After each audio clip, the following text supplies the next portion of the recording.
เรามีผู้ดุลหลังเนาะ มุนหลังแนวใดแต่ยางกายไปจับกดไปก่อนระบบว่าเดี๋ยวจับโทรศัพท์กดเองดีกว่ากัน มากินเฟอกับเจ๊ไง ก็ได้เจ้าของอยู่ กดบ่ได้ตัว เฮ้ย จับโทรศัพท์ฮะเจ้ากดอะไรเจ้าติดตามก่อนระบบดีเอาเอง ติดตามตัวเองเลย สบายดีทุกคนเจอกับบ่าวนากายแล้วมื้อนี้มากินเฟอกับเจ๊ไงใจดีเพื่อนว่าเพื่อนสิจ่ายได้มื้อนี้เนาะ ไม่ได้ว่าที่ อ้าว ชิจายอีนี้นี่แหละ เพื่อนสิจ่ายเลยเนาะเอาสั่งเฟอถ้วยใหญ่เนาะให้ลองทายราคาดูเบิ่งว่าถ้วยใหญ่นี้สิประมาณเท่าไหร่เบิ่งผู้กินถ้วยใหญ่ครับผู้กินถ้วยน้อย เผื่อหน่อยจะกิน2 ถ้วยไม่ได้ไรกว่า จะไป เนาะอันนี้ก็คือหน้าตาคือถ้วยใหญ่เนาะ เพื่อสนามหลวง เฟออยู่ สวรรณเขต ห้านสนามหลวงเฟอด่างอยู่สวรรณเขตเนาะอันนี้เป็นครั้งแรกที่ได้มากินอยู่นี่เนาะรสชาตินี่ บังคับไปมาถามฉันว่าร สชาติหมู เธอไม่มีสิทธิ์เลือก รสชาติหมูเป็นอะไรหมูแต่ว่ามันถ้วยใหญ่ดี มันต้องแซ่บแน่นอน มันต้อง ถ้ามากินด้วยใจ เนาะประมาณ เด้ นี้ กินป๊อตัวเซนเฟอร์พี่น้องมึงนี่ใกล้ๆเข้ามาใกล้ๆเบิร์เซนเฟอร์ให้เบิร์เซนเฟอร์ แข่งเดือดสิวะเพิ่งเสร็จเดือดพี่น้องแข่งเดือดสิวะ ดิกระซิบเขาบอกเขานี่ นุ่ม นี่ตับล้วนๆตับคือสิแซ่บ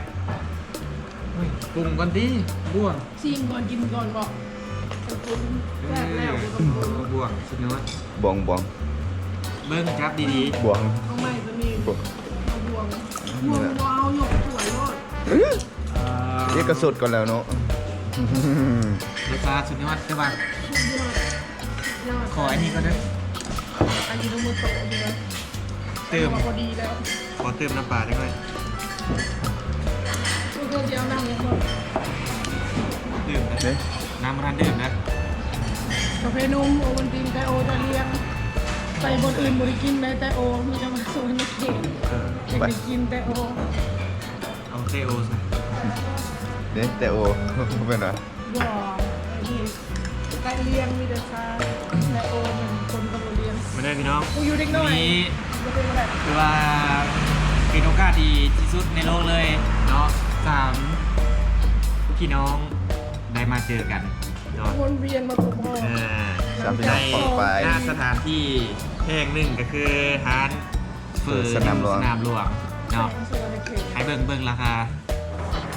เนาะเฟอร์น้อย3,000เฟอร์ใหญ่30เนาะเป็นน้ำดื่มเนาะเครื่องดื่มนี่จะอยู่รูปนี้เริ่มแต่ราคา 5,000 เป็นงด10,000เบิดขนาด นี่วันนั้น นี้ครับ แต่โอน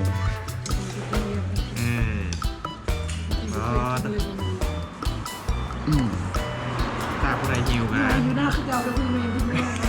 อยู่หาอันเด้อคุณแม่น อยู่หน้ามันจะไม่รอด ครับนั่นนะแม่วันนี้นะ ความสุขเขาจะรู้อะไรที่เป็นความสุข ใครบ่ได้กินกับเบิ้งบ่าวนากายกินไปก่อน น้ำปลา เห็นว่า บุกปุ้งก็ได้นะหมูใส่อะไรขึ้นสีแซ่บ ต้องปรุงในเนาะเปิ้นมีให้ปรุงเขาจะปรุงเดี๋ยวสิค่ะ หายไปก็ได้ มะนาวนี่บีบมะนาวจั่วลงไป แล้วเราจะหนักพิกบอล ตาม กิ เดี น ยว ชา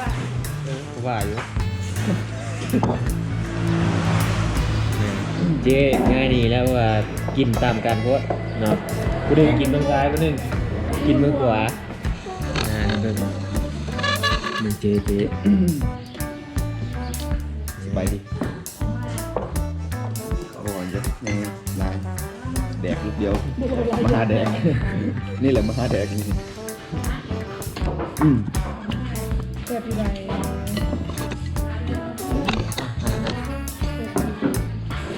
สนีมก็เห็นแล้วทุกคนละ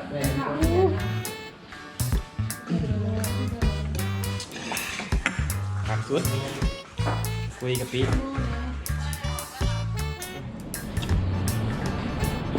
สิเบิร์ดอะไรสิเบิร์ด แบทกาซิเบิร์ดอันนี้กาซิเบิร์ดแบบนี้ คนก็สิเบิดพลังงานก็สิเมื่อบ้านไม่ได้ละ ถ้ามีรถนี้หาสิลงไปท่าโพนบ่ได้ ทุกคนไปจ้ะ กันไปท่าโพนน่ะมันนั้นมันสิกระเทินเวลาบ้านมาดองเพราะว่าวางแผนว่าสิลงไปท่าโพนหาวันศุกร์นะมาแต่บ้านนะครับศุกร์แล้วมานอนที่นี่คืนนึงจะตื่นเช้าวันเสาร์แล้วลงไปแล้วขึ้นมาแล้ววันที่ละสิมื้อตอนที่ผมรู้จักว่ามีดอกนะเลยรู้ว่าดอกมันโอเคเปลี่ยนแผนไหมอาทิตย์เห็นมาดอกมาเดียว